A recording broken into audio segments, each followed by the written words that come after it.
Okay. Did you know there are vampire squid in the night realm? Never heard of them, but they sound creepy. They have little lights at the end of their arms that attract their prey because they live in the night realm. For real? At that point, his sister Kayla hijacked the lesson and began to explore the idea of vampires in general. Keenan tolerated this diversion for a few minutes, waiting for a lull, whereupon he looked at me and said pointedly, "Let's get back to you learning about squid." I was rapt for the next 10 minutes while he patiently kid-splained the further mysteries of wild squid in the night realm. Among the many delights I took away from that enlightening conversation with Keenan was a sense of wonder about the wildness of the ocean, especially the part of the ocean that has been, until recently, completely undiscovered by humans.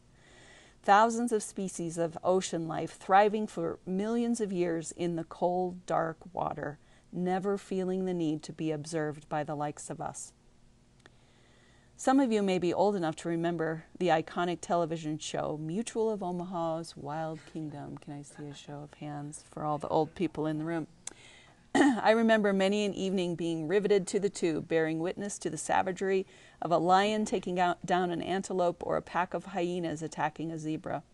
The dangers of the wild were there in living color on the TV screen. My sister Peggy was obsessed with horses as we were growing up.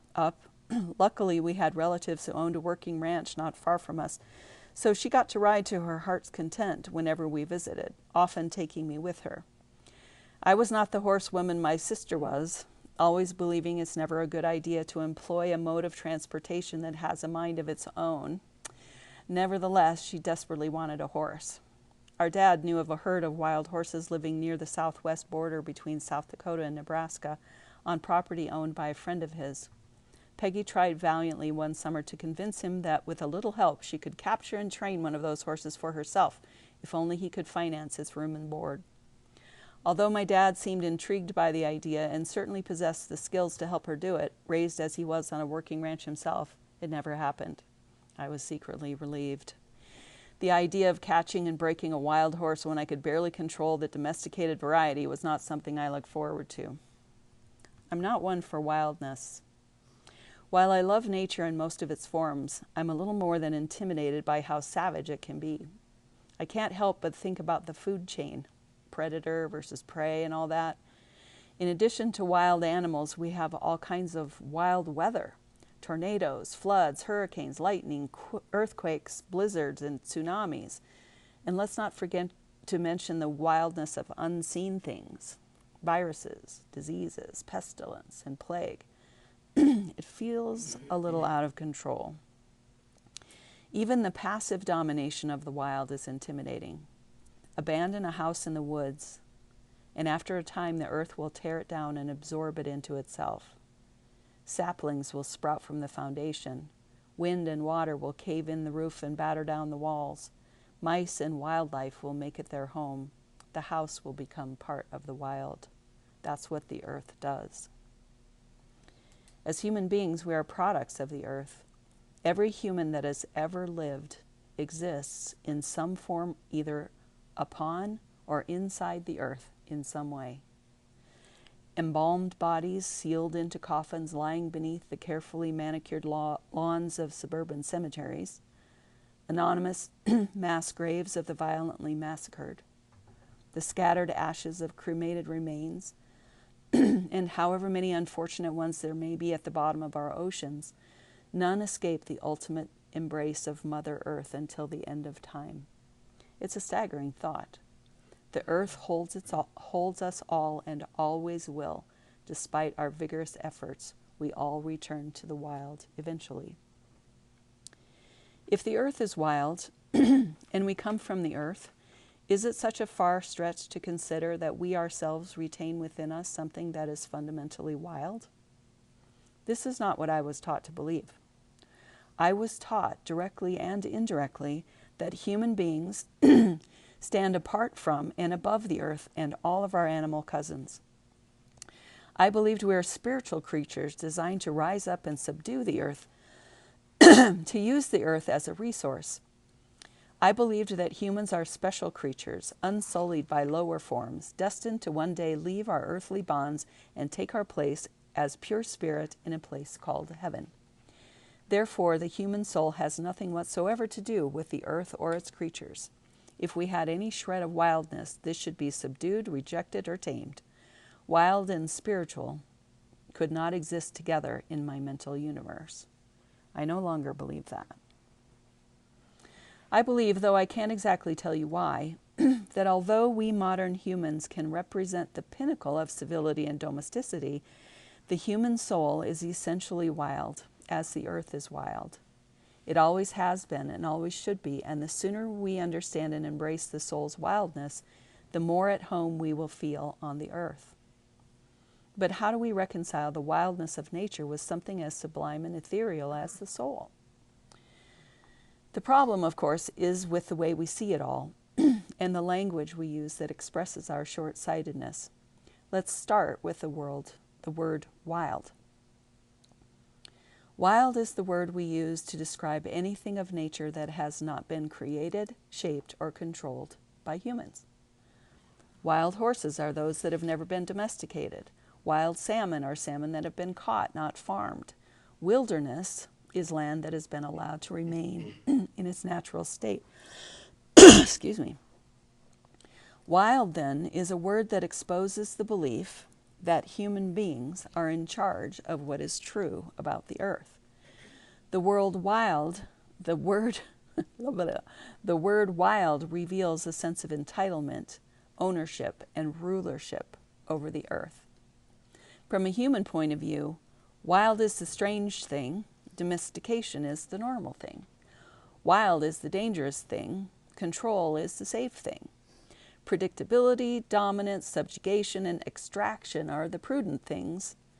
Wilderness, untamed frontiers, unoccupied plots of land are just untapped resources waiting to be harvested. When we use the word wild, we betray not only our ignorance, we betray our ambition and our privilege. Oh, the unvarnished arrogance of it all. Nature, however, is so much more than that. Nature, the intricate and interdependent system of life on this planet, is not only exquisitely ordered, it is also intrinsically ordered according to its own wisdom. According to nature, there is no wild, there is simply nature, the way things work on the earth. We are the ones who want to tame and control everything, as if we do not spring from the earth itself, as if the earth does not own our physical destiny. Today we stand on the verge of complete destruction of the earth's perfect order. Climate change, plastic waste, deforestation, and drilling are just a few of our disastrous assaults on the planet. In an attempt to thrive thanks to the earth's resources, we not only risk its destruction, we risk our own annihilation. In fact, according to some reputable scientists, we are dangerously close to the point of no return. The truth is that even if our foolish abuse and disregard of nature causes us to self-destruct as a species, the earth will remain. The earth will remain in space, holding the fossil record of our crimes, gathering up the remnants of life and starting over. I wonder sometimes if it isn't the same with our souls. Unfortunately, we first world humans are as disconnected from our own souls as we are from the earth that gives us life. Just as we feel entitled to rule, subdue, and use the earth, we arrogantly apply the same kind of hubris to the act of living our own lives, with very little awareness of the long-term consequences. And then we're shocked when our lives don't work out the way they should. Like the earth, the soul has its own ecology. The soul possesses its own wisdom, its own exquisite, intrinsic, and interdependent systems. If we make the effort to learn the soul's language and cooperate with the soul's agenda, I think we'll discover a life of harmony and vitality, in the same way that if we listen to the laws of nature and cooperate with the earth's ways, we can move more gently and sustainably upon it. At this point, however, We're so far from home in terms of both the earth and our own souls, it feels almost impossible to return. The changes we need to make seem radical and frankly undoable. And still, sometimes a wild God comes to the table. Which brings me back to me, the one who, every time I read that poem, erupts in a sob at the end. The one who knows in my bones that being in true nature joyful but making myself calm is not the way to live my best life. I, who feel the soul's call to let go, pay attention, and trust the upside-downness of its true wisdom, nevertheless continue to play it safe, hedge my bets, and settle for the devil I know. When my own soul comes to the door in the form of a wild God, I don't want to let her in, yet I can hardly help myself. I give her the worst of my food and try to hide her from those closest to me. She scares me and irresistibly draws me at the same time. What am I in for if I open the door? What strange gifts will she bring? What disruption of my domesticity will she require? How will I ever manage? The fear I feel in her wild presence is somehow tempered by the eruption of life that happens around her. The vitality, the exquisite diversity of creation bursting forth is profoundly compelling, calling to something that lives deep in my bones. Yet I worry that having let her in and finding myself waking on the floor with a knife in one hand and a fistful of fur in the other, I still won't know how to get up and live my life in a practical way. And I want to know this in advance, before the wild God comes through the door and wreaks havoc. I want to know what I'm in for before I open the door. I trust I'm not alone in this.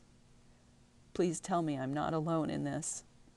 I just want to know in advance. Is that too much to ask? Yes, it is, apparently. Why did you leave me to die? Asks the wild God, and you say, I was busy surviving. The shops were all closed. I didn't know how. I'm sorry.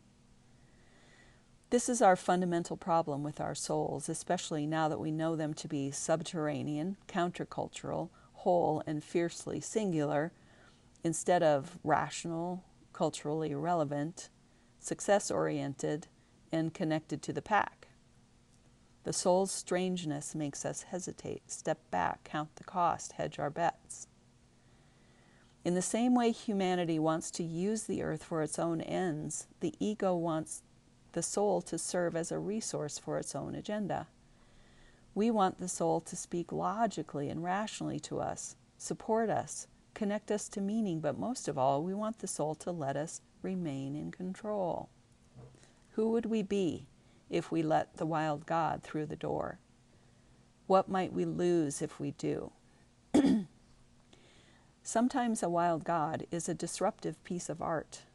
It's meant to rattle us and remind us of our wildness and ignite the flame of our true nature. The poem suggests that despite the destruction, the confusion, and the chaos that ensues, it's worth it to let him in. Essential even. It's an intervention, an invitation to destruction for the sake of vitality. I just want to see what happens after. I want to know the rest of the story. What happens to the guy? Does he quit his job, leave his marriage, and spend the rest of his life in the woods with a bear? Or does he quietly stop being content with merely surviving and let the wildness inside himself be known? I suspect we don't get to know how it looks ahead of time. We don't know what opening the door to the wild God will cost us. We only have a vague sense of what it costs us if we don't. The good news seems to be, according to the poem anyway, that despite our reluctance, small-mindedness, complacency, and fear, the soul will find a way through the door, bringing its glorious destruction into the house just in the nick of time. This both terrifies me and reassures me at the same time. I suspect this too is the nature of the soul. In the process of writing this chapter, I became curious about the man who wrote Sometimes a Wild God, Tom Hirons, wondering what inspired and or possessed him to do it, so I checked him out online. About the poem, he writes, I wrote it a few years ago now, after the first few lines had been going around in my head for months. I thought they were someone else's lines. I kept looking for who'd written the poem, and it seemed that it didn't yet exist, so I thought I should finish the poem and see what happened after all those lines. Apparently, he had no intentional message he was trying to get across or lesson he wanted us all to learn. He just wanted to follow the thought and see where it led.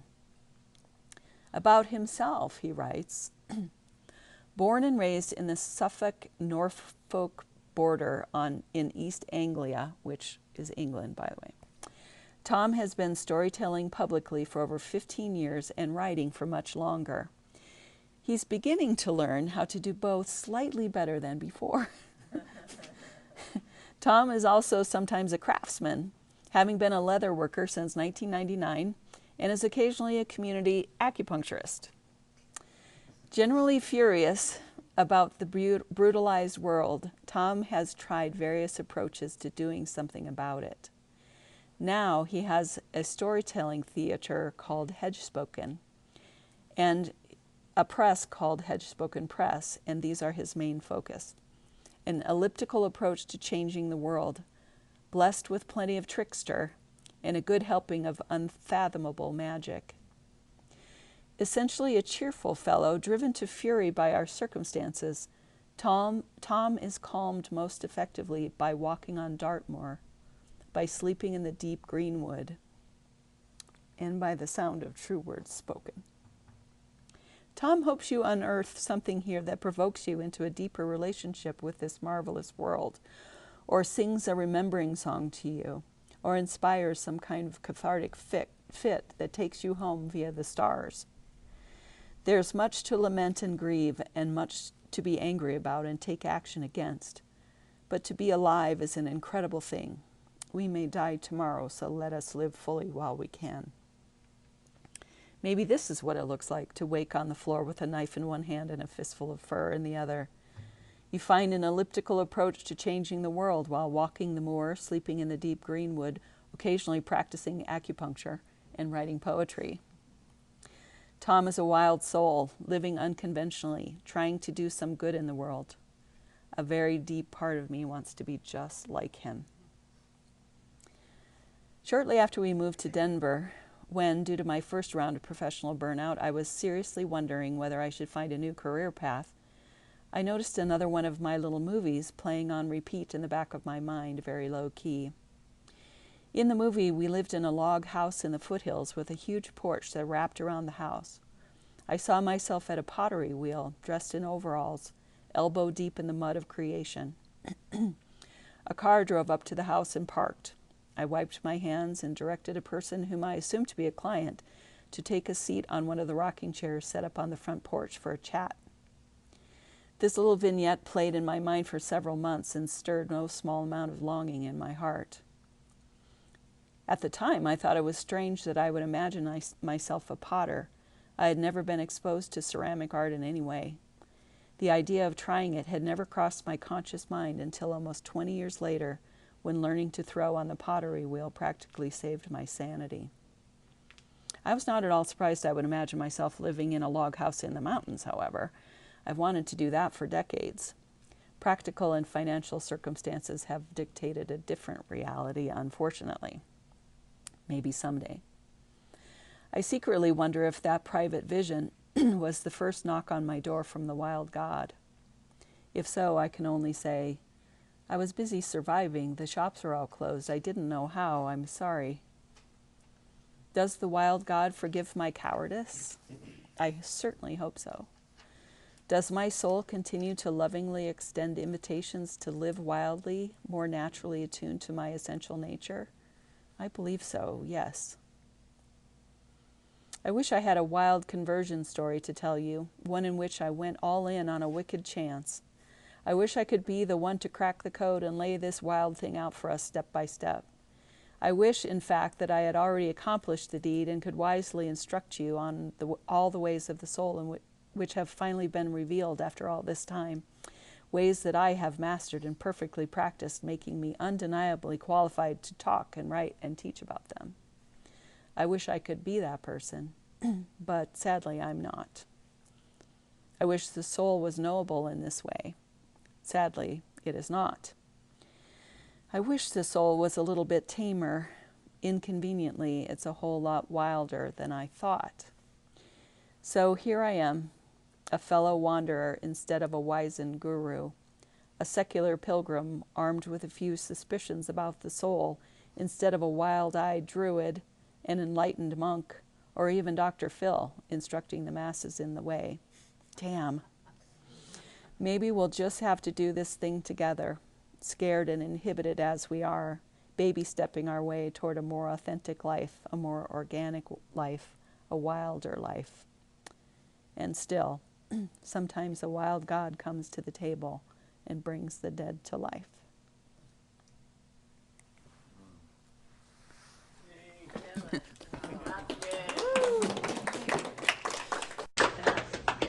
Thank you. I'm going to plop this on here and just make sure we're still recording. So I kind of don't even know where to start with the conversation here. And so I don't know. Do you have anything to say? Want to say?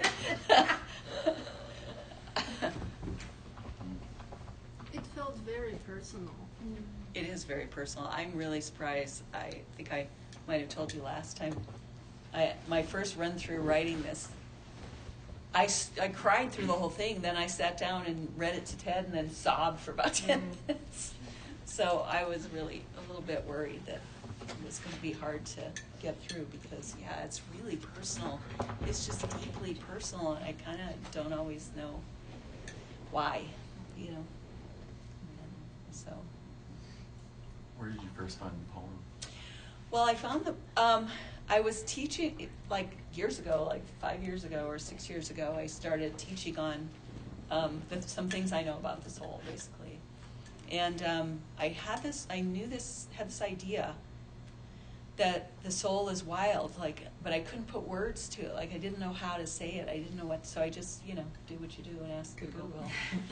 And It's amazing. there it was, And the first time I read it, I think I just cried and cried. And then I think when I taught on it, all I did was read the poem. And we just kind of went, what the hell? So that's where I found it. And then just recently I thought, I wonder about this guy who wrote this poem, Yeah. And then I could just imagine him, I wonder what he wears, but I could just imagine. I wonder if he pays his mortgage or if he lives in a, little tiny home or a gypsy cab, one of those gypsy caravan things or something. I wouldn't be surprised. Could you explain your experience in what you just read? And I don't know if you'll remember, and if not, that's fine, of the word cowardice when you used it in the sentence that was something like, please excuse my cowardice, or... Does the wild God forgive my cowardice? Oh. I wrote it down. Yeah. Awesome. That's wild. I was curious about that. Well, I think that I experience myself in two different ways, and maybe I'm not alone in this, but I have these wild things happen to me. Like those little movies in my head. I've had a few of those. Very disruptive, kind of vision-y sort of things. And I'm kind of prone to them. And I don't do anything about them. You know what I'm saying? Or I have these deep desires or these things that feel like they're urgings of the soul, and then I continue to live very conventionally. And so just that simple little thing, I remember it really was right after we moved here, and I just kept running into my head. I wanted to live in this log house in the mountains, and I was evidently going to be throwing pottery, and then inviting a few clients to come up and for a chat from time to time, and I thought, I want to do that, but where would we live? If we lived out in Bailey or Indian Hills or someplace, the commute in would be terrible, and where would the kids go to school, and how would we afford this, and what, it all just was like, I don't know. So, let's put it in the back. So it's things like this. So I'm kind of advocating in the whole book. I'm advocating for listen differently, have the courage to validate the way your soul speaks, start to take action on it, see what happens. Don't move against your own nature. Try to find ways to live out your life in this way. Yeah, it's going to cost you something, and we better be prepared for it. But have some courage, for God's sake. Is kind of the message of the whole book. And here I am, the biggest chicken on the block. So and I always in the next chapter that I've written, it's about like embracing the unknown or whatever, and I start out with, I love Brene Brown. I love her, right? But her book, Daring Greatly, is just flippin' intimidating. And it starts with that Teddy Roosevelt quote. It says, "It's not the man who sits in the sidelines, but it's the man who's down in the arena and covered with dust and trying as hard as he can. He's the man, the one who dares greatly, and all the rest are just, cowards and fools, basically." And I'm like, okay, I guess I'm a coward and a fool.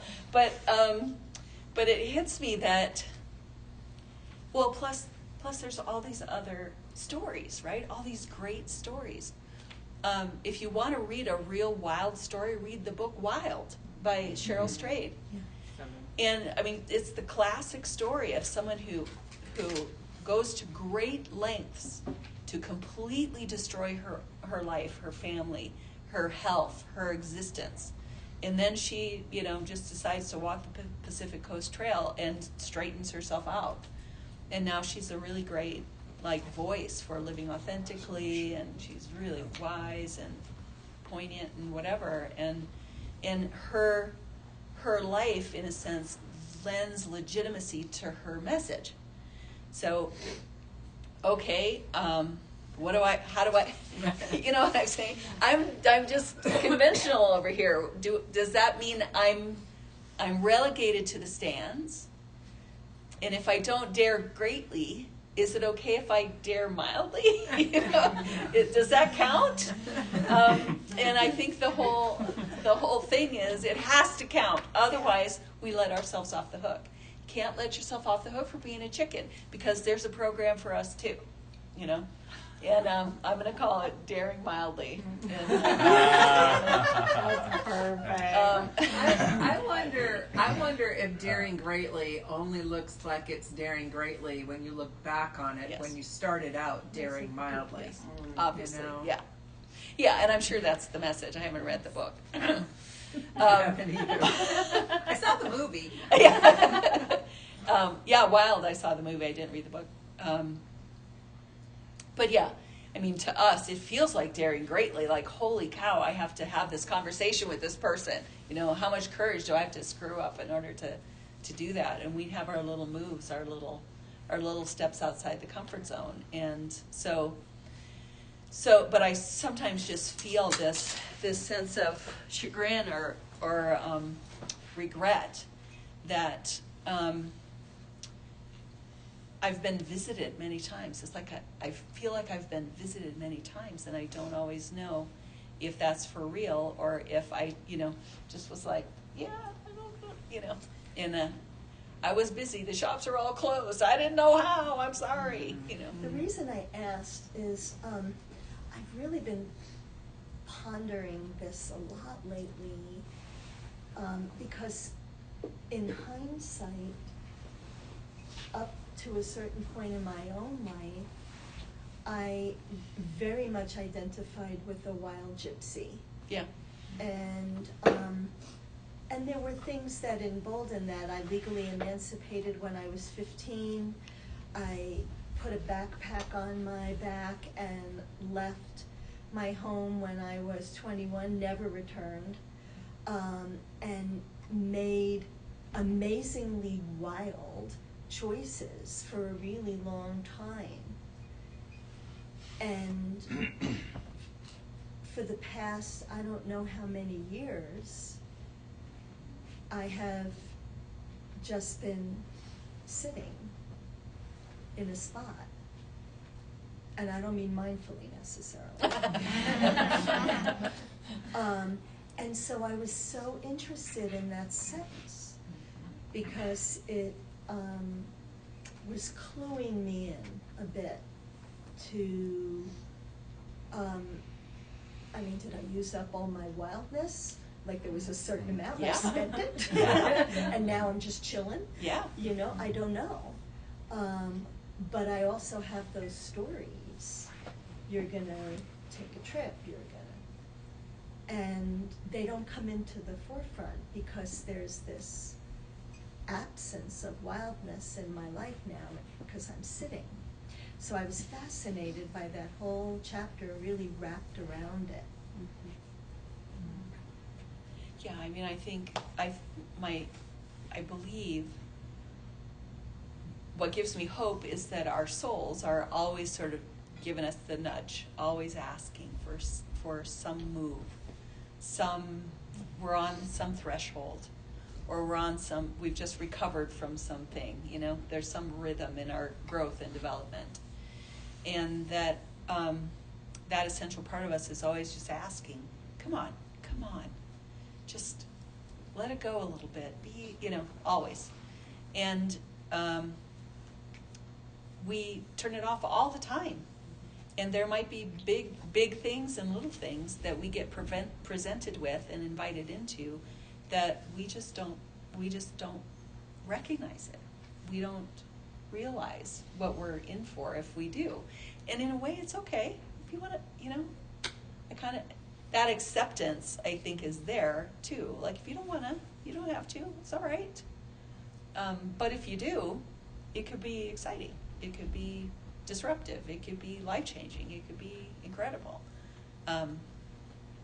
So I think that I'm trying to struggle with that because I have to always give myself a combination of grace and a kick in the butt. You know, to say, don't be such a coward, or, you know, this is a chance you have right in front of you. Or, well, you know what, chances will always be there. I don't know. I like the word invitation. It feels like an invitation to something. Yeah. I have a friend right now who's 55, and he's the husband of really one of my dearest friends from years ago who got me out of the domestication of the church, the beginning of that. So 25 years ago now. And he's dying. He's 55. I don't know how much longer he has. And it is the strangest feeling. I mean, we've lost people. This is the anniversary of my dad dying, but there's something about when it comes closer to your age and your experience and kind of walking, you know, kind of same life, sort of traveled together, even though it's from far away, because I've lived here for a long time. And I was just thinking as you were talking, like, all of the how countercultural and wild go together. Yeah. And so the cost of letting the wildness come out is really great. But then, you know, when I think of him dying, and I just think I could die right now, I could, you know, I was telling Ann, you know, I get a little pain in my head, and I'm like, oh my gosh, I'm having a brain aneurysm. Yeah. And I'm not an Enneagram 6. That makes me really nervous.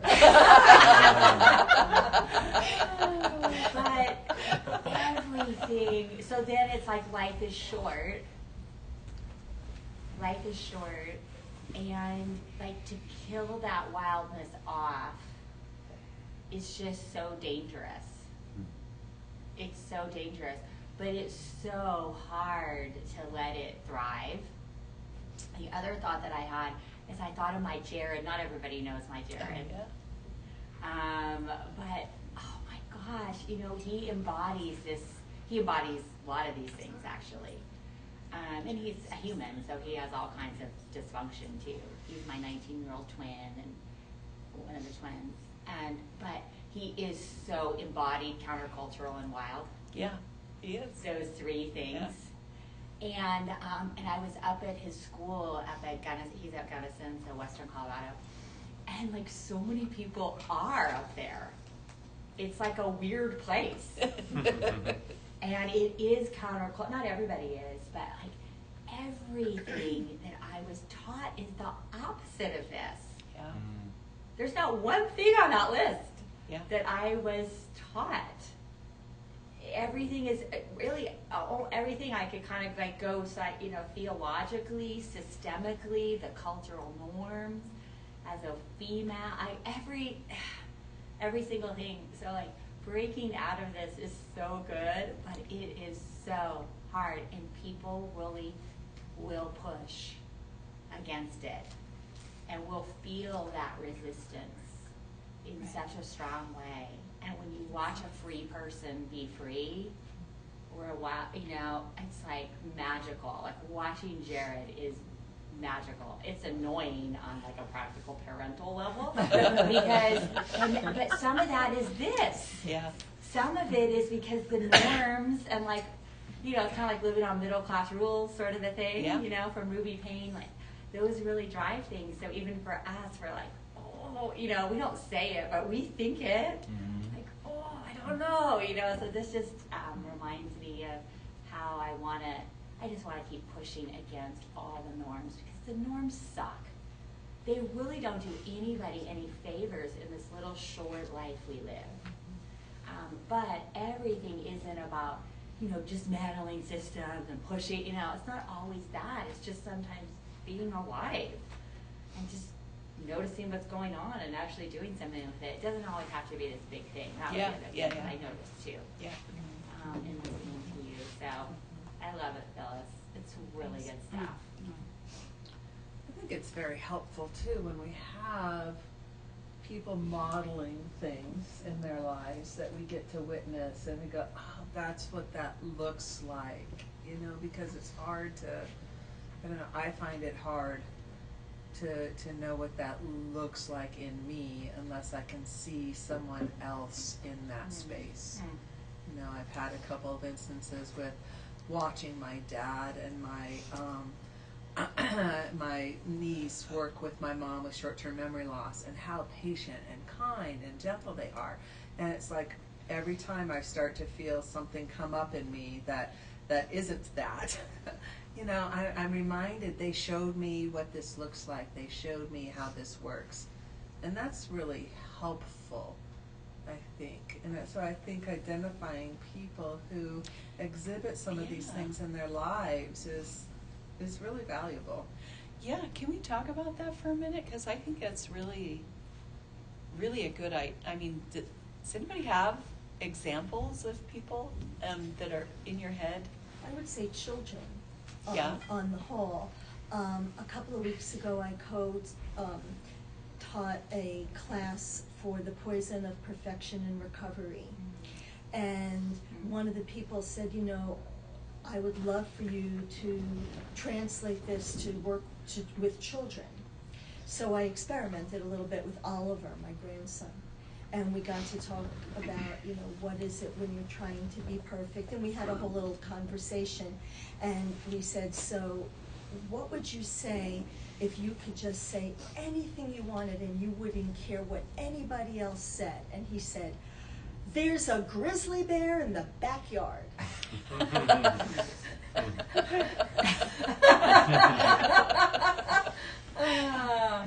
Oh, sweet. So it's like, what happens when that countercultural, that somewhat unchecked internal mechanism speaks creatively to our conscious mind? There's a grizzly bear in the backyard. Nice. Awesome. One thing that I'm curious about, like, around this whole conversation is kind of, like, one thing, like, a lot of what you're talking about, it seems to be like it's kind of like a little bit more on, like, one side of the spectrum, like we have been very safe and secure, and that has kind of caused some problems. So now you're kind of offering some steps forward that are very much like on the other side of the spectrum. And I'm kind of more wondering, like, how do you integrate the two? Because I also do see like a lot of value in like the balance, and that there are good things that come from stability and security. And I don't know if it is a healthy place to always just be chasing like what's wild. Yeah. Because that seems like, that feels kind of like a chaos. That could like turn into kind of like this chaotic space where nothing can like really have the structure to grow. So Tell who you work with. what's that? Oh yeah, and I just like work with students that have like incredible emotional challenges because they haven't received any safe waters and structures to grow up in, Yeah. and how what they desperately would be longing for would just be safe and structure. Yeah. And I think that there is value in that, in integrating the two. Oh, definitely. Yeah. I was thinking too, just of wild can be different at different phases or for different people. Like for someone who's maybe had go, do all this stuff, maybe wild is being still or unscheduled. Unproductive. Unproductive, that could be Inefficient. so, I might be speaking of myself, I'm not sure. That could be a really wild wildness, Mhm. that could be, but for someone else, it would be getting out of that. And so maybe different phases or for different people, that wildness could be different. Oh, I think so. And I think the use of the word wild is, we don't want to make the mistake of continuing to look at it as, from our own perspective. So like, I'm proposing that wild is more like natural, like according to how we are designed, according to how we really are, more organically, more organic. But even in the context of the earth, which that was the thing that just blew my mind, was the kind of the whole way we approach the earth is very much like we want to control our lives, but we're not aliens on the planet. We are intrinsically a part of the ecosystem, and we have incredible power to bring order, to shape, and to bring order and to bring a certain amount of enhancement, maybe even, and to co-create with the earth all of these things. It's possible. It's just we got so good at it and with a loss of reverence and respect that we are in danger of making it how do you say it, vapid or vapid? Vapid. Just empty and meaningless. I was driving around the other day thinking, how much of the actual ground has been paved over? And there's this odd thing I came across, because I'm a big earth person. I think that's my element for the most part. And there's a thing called grounding. Have you ever heard of this? Other than psychological grounding?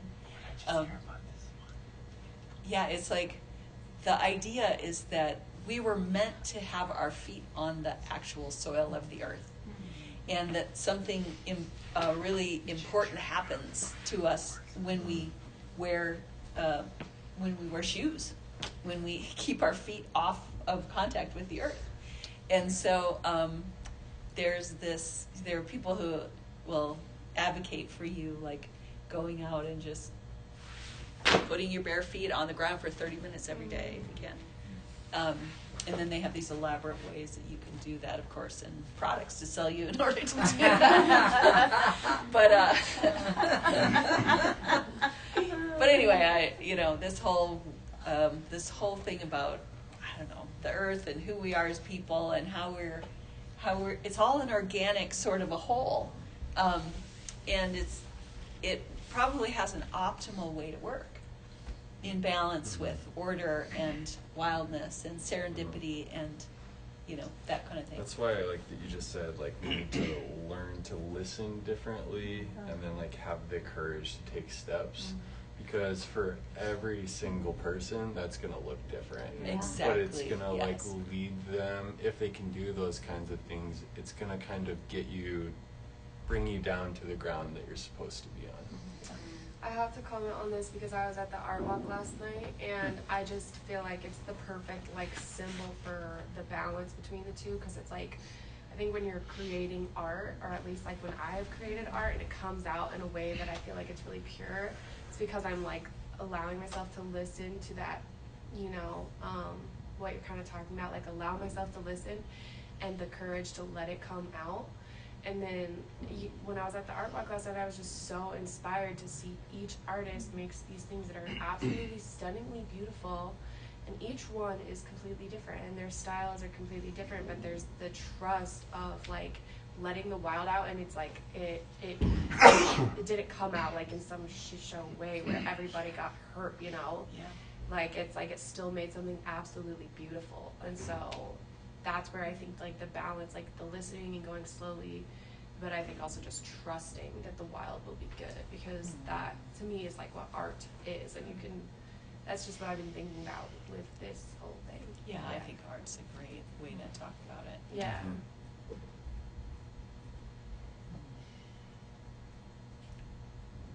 In Taiwan, we were just in Taiwan, and the guy that was guiding us was just such a sweetheart, and he shared so many things. But there, China are the colonizers there, and so he was talking about how they're running out of sand. I guess the world's running out of sand. Have you heard this? No.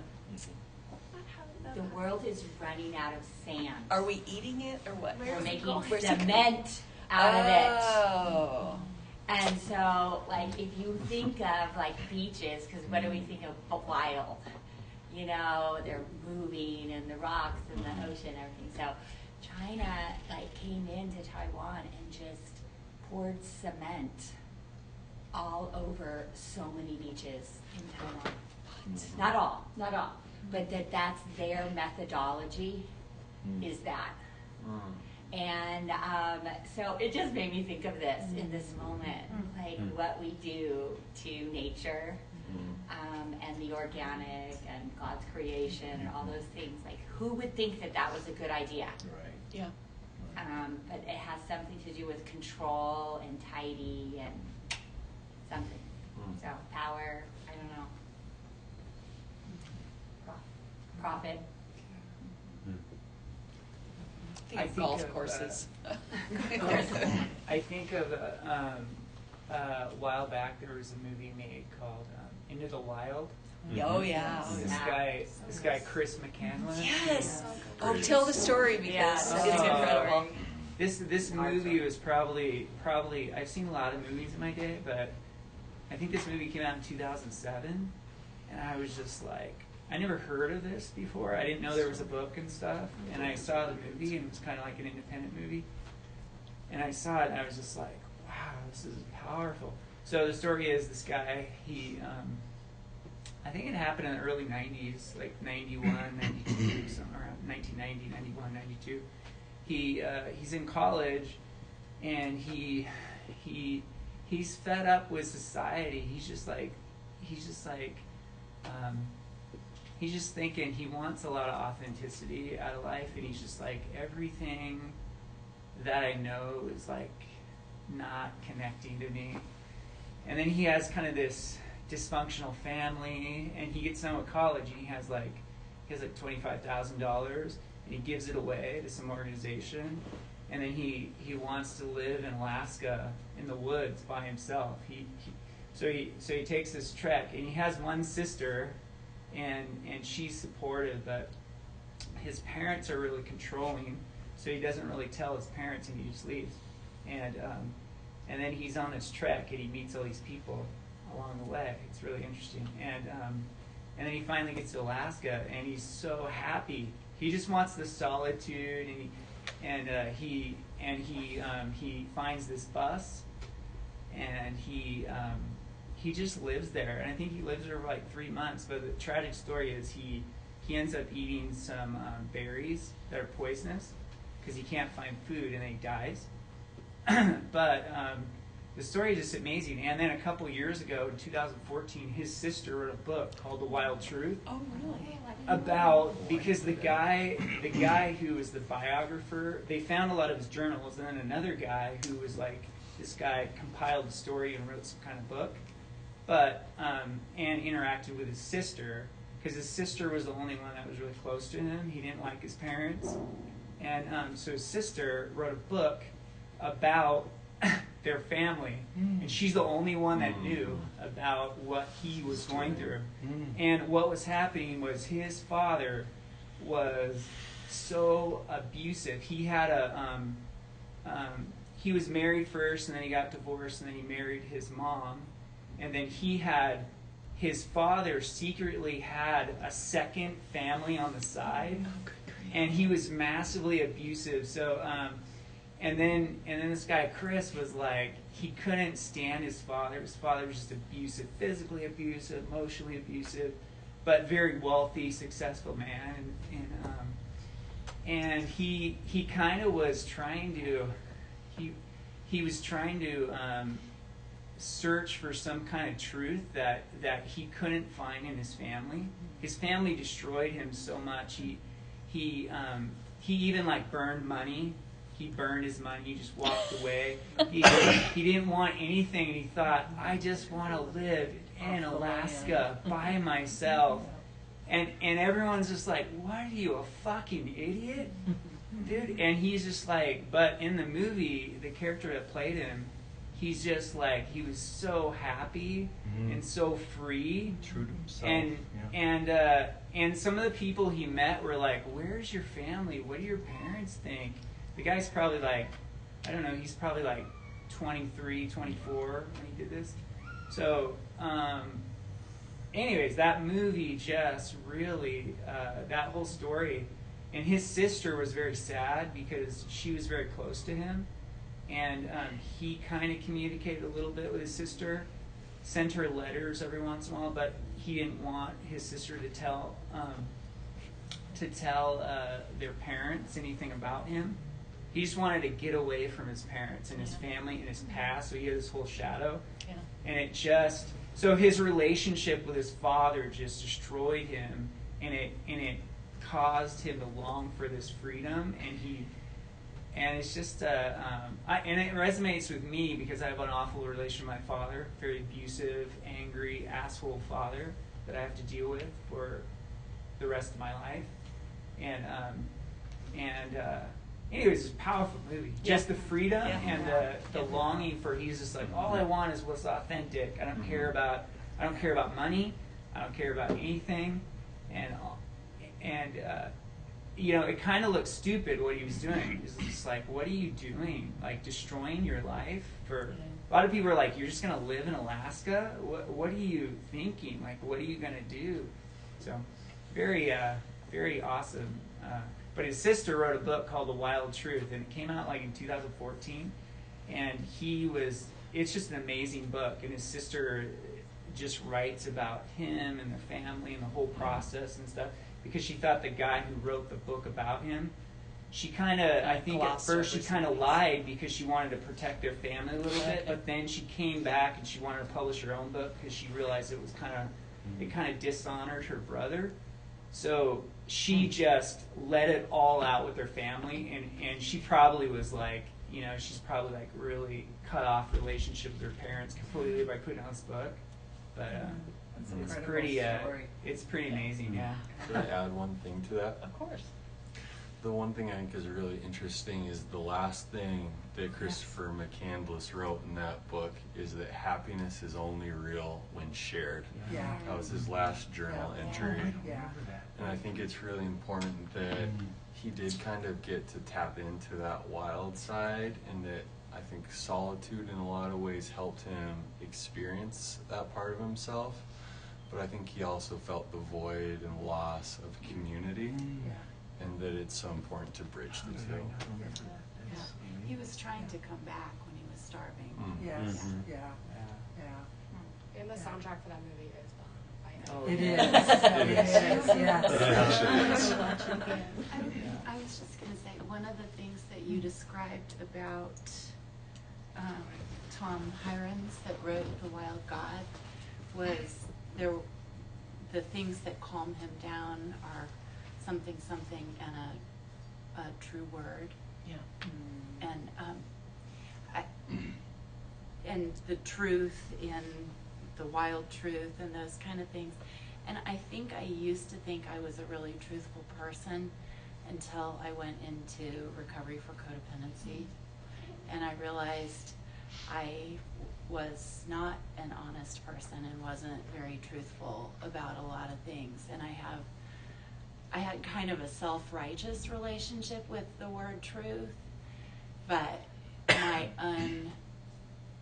honesty has just been really redefined in doing kind of recovery work.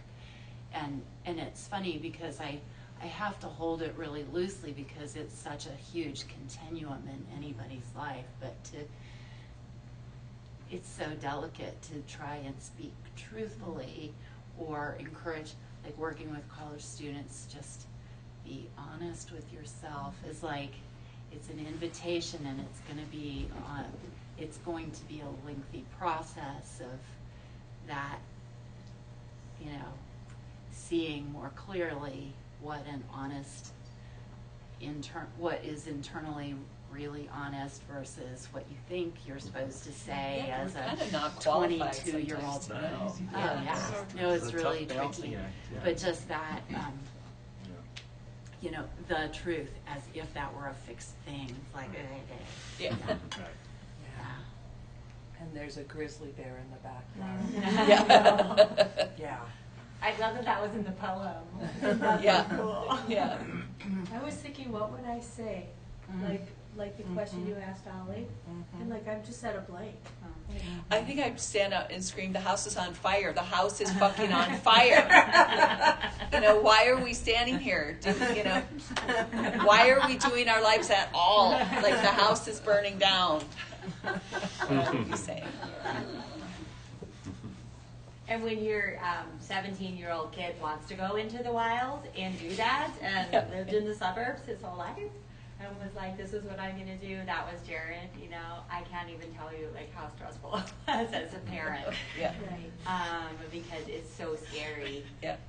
But I really love what you shared about that last line because I forgot that. I completely forgot that too. That's and an important line. I don't resonate a ton with. I resonate with the principle of the story, but I don't resonate with that's enough. Mm-hmm. Because we just need each other. Mm-hmm. I think sometimes though it's the extreme examples that show us how far from home we are. Like people who just can't stand it anymore and will risk their lives to be close to the earth or build their own house or grow their own food or it's just they're the symptoms. They're the ones that feel it most acutely, and they're willing to kind of do these extreme things because they just can't stand it anymore.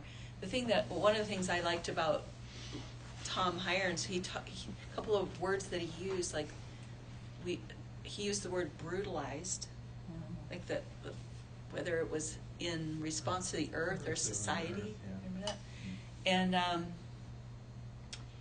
And I forget the words, but basically he's so infuriated, like so much about what he says about himself is he's just almost can't stand how angry he is, and how furious he is about this brutalized world.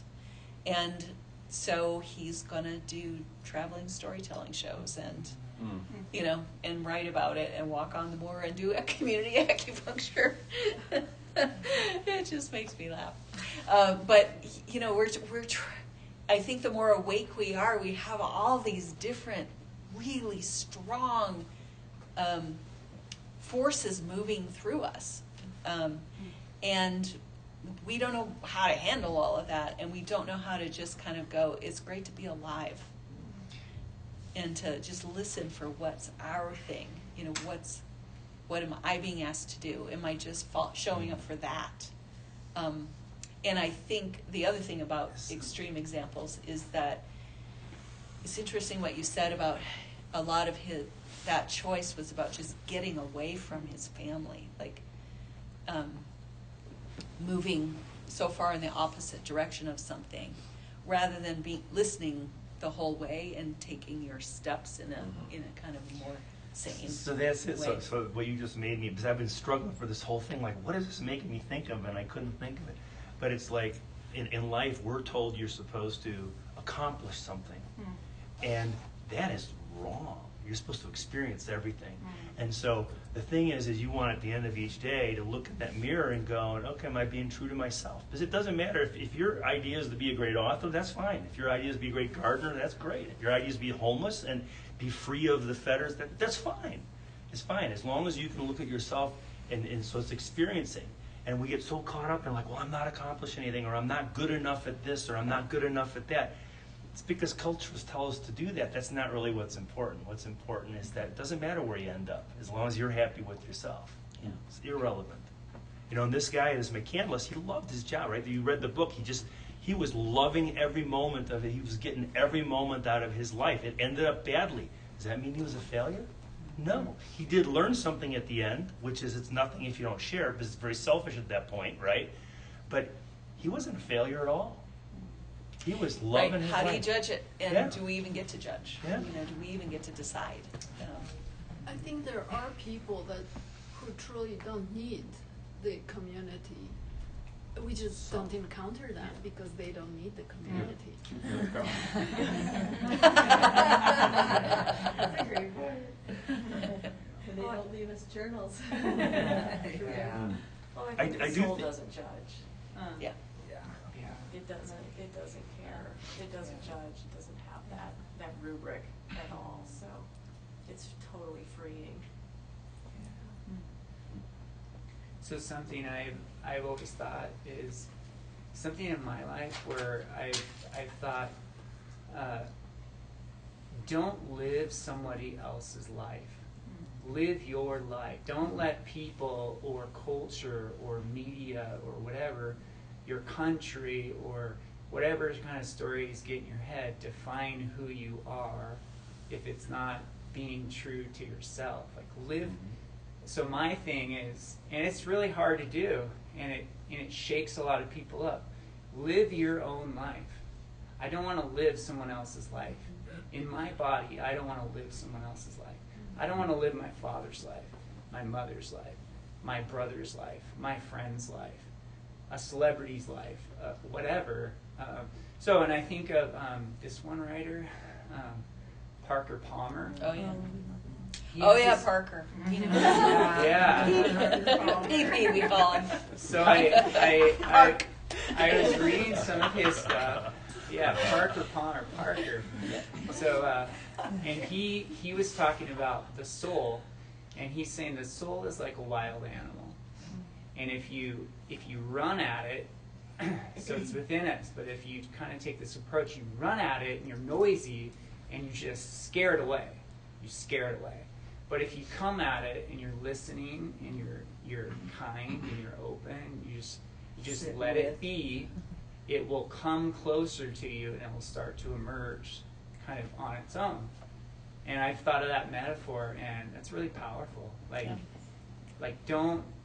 your soul is just this wild thing in you, and it's very mysterious, and you can't define it or name it or label it, and you can't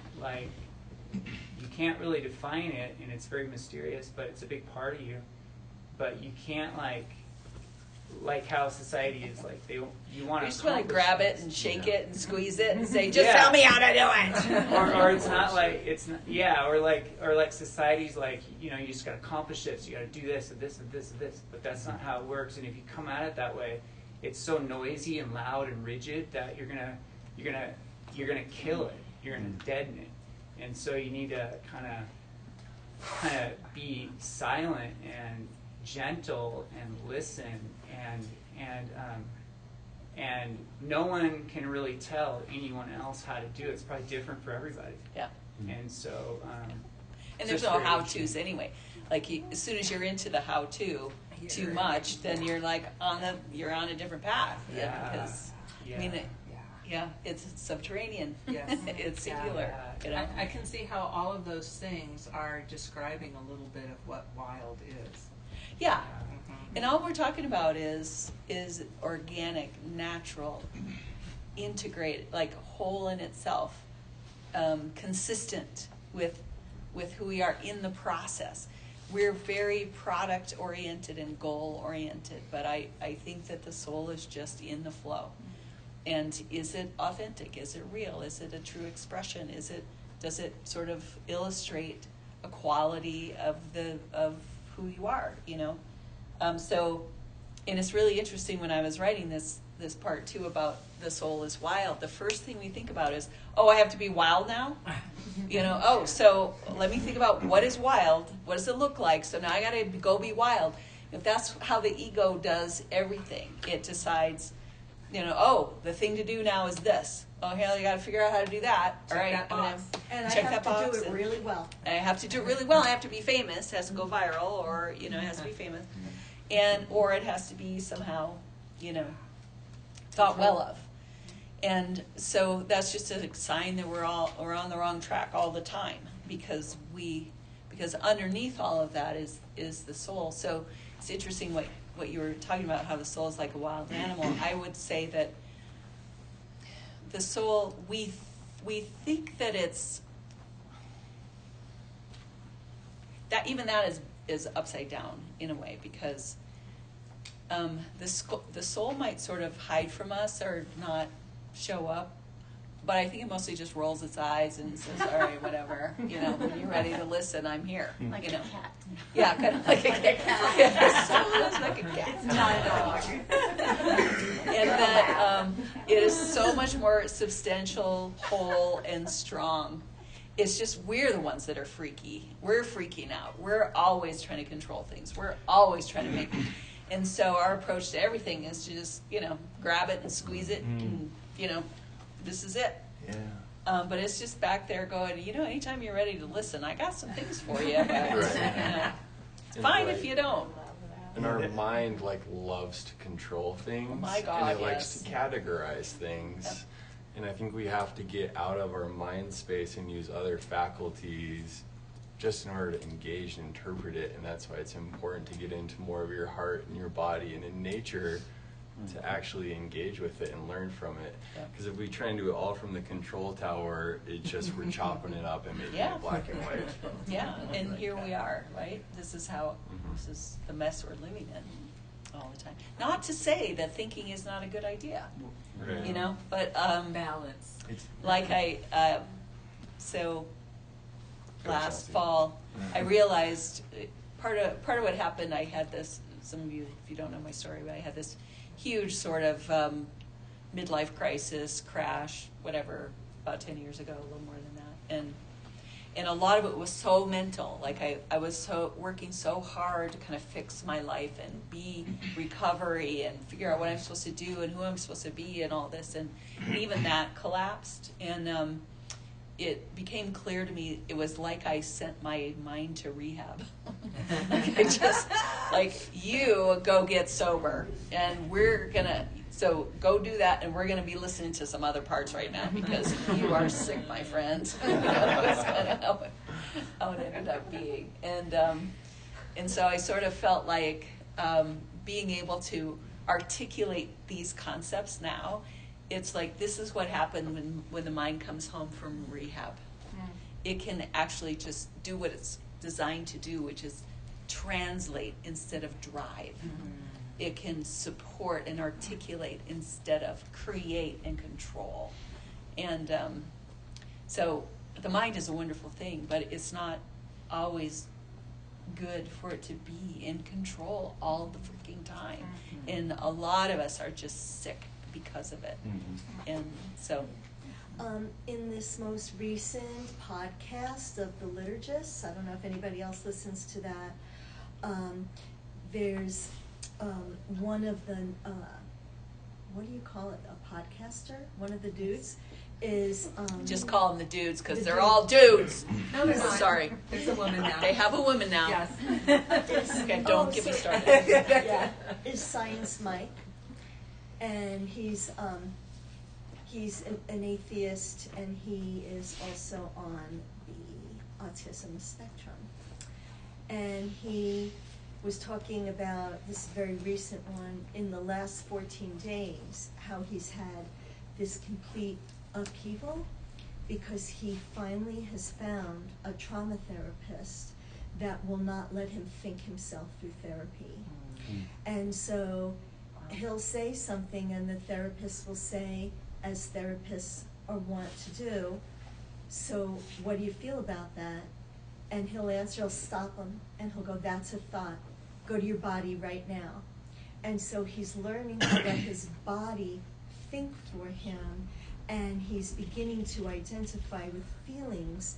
This guy's 40-something years old. This epiphany has occurred within the last 2 weeks, and he's having a changed experience of his own identity in the world as a result of this, because he's taken his mind out of the driver's seat, and he's beginning to trust input from another source. And for him, it's starting with his body, and it's just beautiful to hear him go through that and hear how he explains it.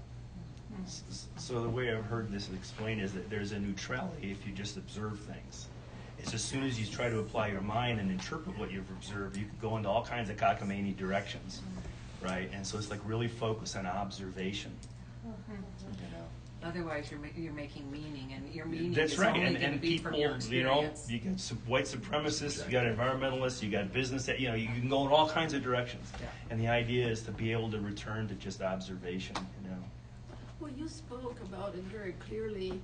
So there is the whole thing of mind, but also just the cost of going wild. Often we know exactly what to do. We just don't want to. Yeah. Because we will lose our relationships, we will lose our framework, how we exist. Or at least we're afraid we might. Well, we You know. will. We surely on what will you do. lose. There'll be losses. There will be Or there will be things that fall away, but there will be other things that come forward. I think about that, Richard Rohr, when we were talking, you were talking about balance, James, and the order and how important their order is, but that at some point in time, in order to grow, there has to be disorder and then reorder to another place. And I wonder if that's, I'm just wondering, as you were saying that, I wonder if that's some of what happens. We're afraid to lose what we have, but usually, or sometimes, perhaps, I don't know, I'm not speaking from experience very much, those things fall away, but then new things become the people and the things and the places, maybe. Absolutely, but if Yeah. we go wild, it's not to seek more order that's of a higher kind. Right, It's to yes. be wild. Yeah, it's Although certainly the cycle that Words lays out makes a lot of sense to me. But going wild is not watching for the next orderliness in our lives. yes, yeah. I'm having a really hard time not mentioning something about like white supremacy in this conversation because like there's so much in our culture about how to properly behave as a member of society that is structured around using your logic and the ways that white people are taught to behave. And I find that like every time, because we have the dualism of white and dark, and so people of color who are naturally not going to be like feel like their spaces are their spaces in a white society are already a little more naturally on the outside, and I feel like more comfortable relying on like wildness and using their body intelligence and like I think racism functions in this way where we are so trained to be like, no, like that's too wild and we're afraid of it. So I just am like racism with this whole conversation. And the most free and wild I feel like I've ever felt comfortable being is whenever I'm like in the hood, and it's so natural, and people are not judging me. It's just like, and I think it's funny because it's like all the stuff that we stigmatize so much, and like you get your hand slapped for, but really it's the true wisdom, and there's so much to be learned on being wild from those people. Not that you should take it or invite yourself, because you probably shouldn't do that. No, well said. I mean, I think a lot of where we find ourselves, where we find ourselves, we white people, suburban white people, find ourselves is disconnected from our souls and our bodies, and trying to control every little thing, and trying to do every little thing right, and it's so empty and life-sucking and toxic, and to us for sure, but to the whole of the Western world in some ways. This is why we are where we are, and we're about to destroy ourselves. So, good luck with that. The house is on fire. The house is on fire. Positive note. Yeah. So have a good summer, everybody. I don't know what else to say except I love you guys. I'm so glad we've been here together, and I'm thinking that we might try to pull together, maybe second week of July or something, just to kind of see where we're at with the core competencies after we've dissected all of them. So that's the piece. Like the soul is like this, and then there are a few things you need to know that the soul will lead you into, competencies you need to have, and don't be surprised if your soul's working on you with them. Is basically the next part of the book. So. Make it a week after the 4th, and we can call it the Soul Independence Day. Soul Independence Day. Oh, I like that for summer All right, school. done. if it's open, we'll do that. Yes, Summer for school. Yeah, we can do that. Okay, so Thank you. thanks everybody.